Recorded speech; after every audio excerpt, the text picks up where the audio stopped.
Do you need a domain for ClickFunnels? Technically, no. But pragmatically, yes. Let me explain. So technically, whenever you buy ClickFunnels, they give you a domain that is something something.clickfunnels.com or something like that. And hey, that's totally cool. That can help you get started, especially if you haven't had time to set up all the tech stuff. You can jump right into your account and just start going and clicking buttons and building funnels, and it's fun.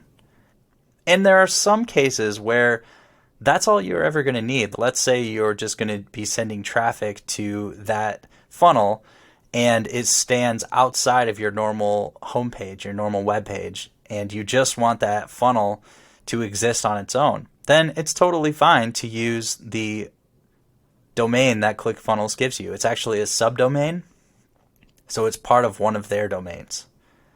And that's totally fine.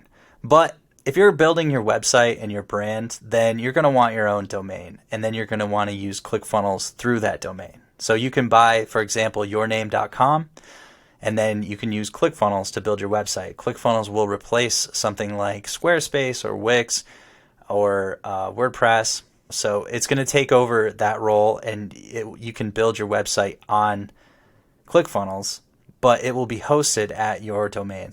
So ultimately, that's where you want to go. You want to have your own domain and then use ClickFunnels to host your website.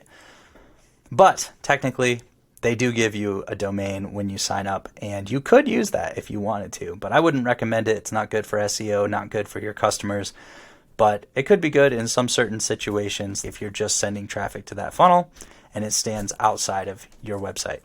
So if you have any questions, drop them in the comments below, and check out the resources that I left in the description box.